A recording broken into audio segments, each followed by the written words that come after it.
one of the most important subjects for Muslims living in the West.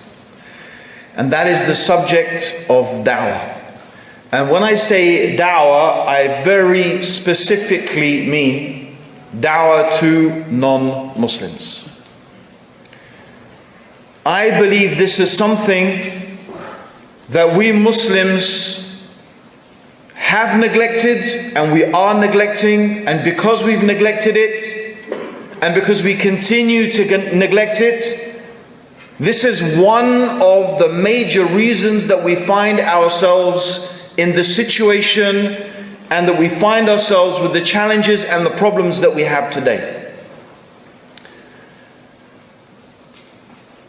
The night before last, I just spent a large part of the evening with a family whose son had apostatized from Islam to Christianity.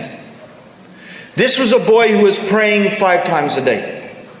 This is a boy who, subhanallah, his mother was saying he refused to eat the sweets on Halloween because he said it's haram. And this boy has now become a Christian. And by the way, this is not the only case. When I was here last year, not here in Vancouver, but when I was here in Canada, but I was in Edmonton, a brother invited me to his house and was explaining sorrowfully how his son had become an atheist. Why are these things happening? Believe me, I do not believe for 1 second a person becomes a Christian because Christianity makes any logical sense. Nor do I believe a person becomes an atheist because atheism makes any logical sense. You will find that when people become Christians or atheists, deep down inside, when you begin to look, you'll see the issue is an emotional issue. It's an issue of identity. It's an issue about how does that person think about themselves. So usually before I talk to the person, I want to see the family. I want to have an insight into what is the background under which this kid is living. But one of the things I discover almost universally is nowhere do I find parents, except in very, very few cases, but you don't find any cases of apostasy amongst those families who bring up and they teach their children to have a proactive da'wah mentality. You see, why have most of us come to live in the West? What's the reality? Why are most of us living in the West? What is the reality? Why are we here? For what reason? And the reality is, brothers and sisters, most of us are here in the West for materialistic reasons. We came here and we continue to live here because life is comfortable. Life is easy, materialistically. That's the reality.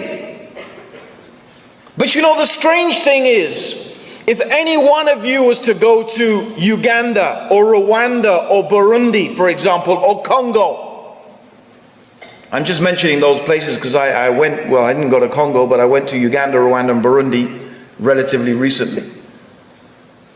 I am sure that all of you will make sure that you find out what are the inoculations and the vaccinations that I need. Because I'm sure it's in your mind, wait a minute, that place it's the tropics, it's going to be full of, diseases. And because it's a third world, backward country, there's going to be, sanitation issues. And so you're going to make sure that you protect yourself, that you inoculate yourself. And if you took your family, you'd make sure that you got all those jabs and those injections and things like that.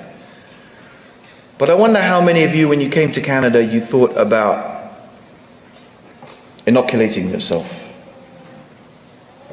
I don't mean inoculating yourself against physical diseases, but what have you done to inoculate yourself against the dangerous ideas that you are going to be exposed to?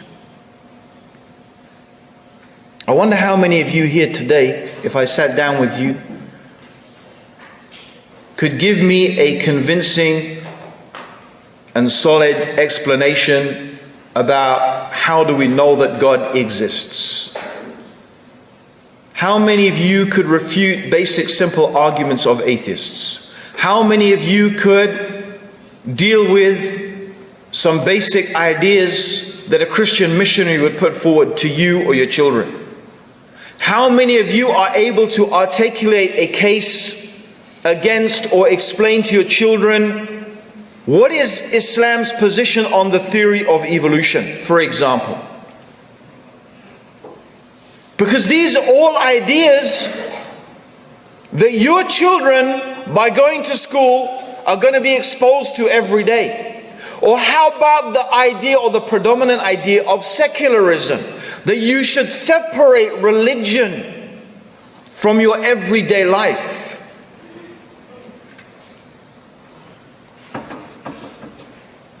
You see, that's the strange thing, brothers and sisters. You wouldn't hesitate to get all the jabs and injections that you need to protect yourself from a physical disease. But something that is much more damaging, something that is much more dangerous, what have you done to protect yourself and protect your family? Because you know, if you get malaria, or you get cholera, or you get lockjaw, or you get diphtheria, and you die, and you're a Muslim, and you have Iman, alhamdulillah, wallah, you're going to be successful. You will be successful. You will be successful. But if you live the healthiest life, and you never have a cold or a flu any day, but you and your children, they die outside of Islam, you failed. That's the biggest disaster that can ever fall upon you and your family. I asked this brother, I said, brother, how much would you pay now? How much would you pay for your son to come back to Islam? He said, anything, brother, anything.